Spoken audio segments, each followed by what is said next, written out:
The Love Month is upon us, kaya't siguradong marami ang love struck. Pero sabi ng iba, tila iba na ang style ngayon sa relationships, tulad na lang sa panliligaw o pagsisimula ng relasyon. Kailangan pa bang magpaalam ang lalaki na manliligaw siya?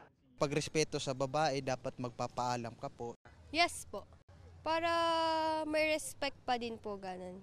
Tsaka po parang sa mga culture din po natin, sa mga panliligaw. Tinanong ko po siya kung pwede pong manligaw sa Anong sagot? pwede naman daw po. Ano naman kaya ang say ng Kapuso Stars? Si Andrea Torres, no to pakiramdaman, lalo't marami raw ang sweet guys na showy lang, pero wala naman daw balak sa isang relasyon. Well, maganda rin naman magpaalam para klaro. Oo, kasi minsan 'di ba parang ayaw mo rin naman mag-assume. Baka sweet lang siya, baka ganun lang talaga siya. Gusto ko po syempre alam ko. Yes. Very traditional po ako.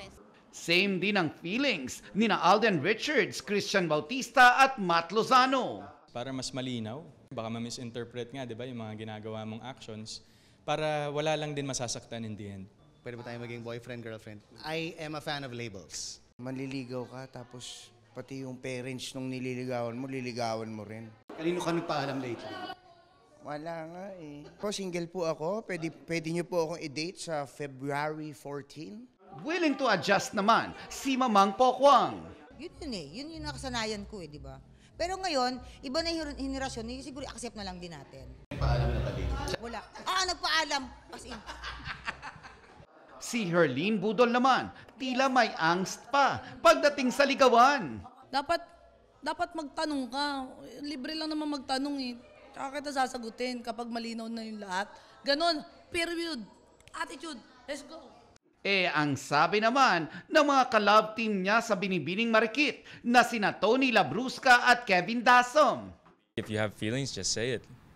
Do you have to ask permission to say how you feel? If you you understand naman, di ba? Okay, you answer. I think courting is the more traditional way, and it's more of you approach the parents of the woman when your relationship is starting to get serious and you would like to take it to the next level. I think then that would be a requirement, in my opinion.